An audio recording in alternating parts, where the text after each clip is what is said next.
আদালতে মামলা থাকায় গত বছরের বন্ধ থাকা প্রাথমিক বৃত্তি পরীক্ষা এই বছর এপ্রিলের প্রথম সপ্তাহে অনুষ্ঠিত হবে বলে জানিয়েছেন শিক্ষামন্ত্রী এহসানুল হক মিলন। দুপুরে সচিবালয়ে বৃত্তি পরীক্ষার ফল প্রকাশ অনুষ্ঠানে তিনি এই তথ্য জানান। মন্ত্রী বলেন, খুব দ্রুতই প্রশ্নপত্র প্রণয়নের কাজ শুরু হবে। তিনি জানান, এর মধ্যে সরকারিভাবে শিক্ষার্থীদের ৮০% এবং বেসরকারি অর্থাৎ কিন্ডার গার্ডেনের শিক্ষার্থীদের 20% পরীক্ষায় অংশ নিতে পারবে। আগামী বছর থেকে মাসিক টাকা বাড়ানো হবে বলেও জানান শিক্ষামন্ত্রী। পাপরিকা আর মেক্সিকান মশলার মাইন্ড ব্লাস্টিং ফ্লেভারে ডিটোস পার্টি হবে জোস যদি থাকে ডিটোস। এবছর 9টি সাধারণ শিক্ষা বোর্ডের মেধাবৃত্তি ও সাধারণ বৃত্তি পেয়েছে ৬৮,৭৬৮ জন। এর মধ্যে মেধাবৃত্তি ২১,৪৯৭ জন এবং সাধারণ বৃত্তি পেয়েছে ৩৭,২৬১ জন।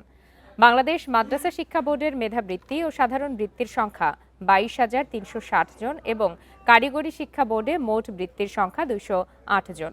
শিক্ষামন্ত্রী জানান, স্বতন্ত্র বিশ্ববিদ্যালয়ের জন্য 7 কলেজের নথিপত্র পর্যালোচনা করা হচ্ছে। একই শিক্ষা ব্যবস্থা, সেই কারণে আমরা একই প্রশ্নে আমরা এই বৃত্তি পরীক্ষাটি নেব। তবে সরকারি শিক্ষার্থীর সংখ্যা বেশি, সেই কারণে আমরা 80% বৃত্তি আমরা দিয়ে দেব সরকারি ছাত্রছাত্রীদের, আর 20% আমরা দিয়ে দেব বেসরকারি অর্থাৎ কিন্ডার গার্ডেনের।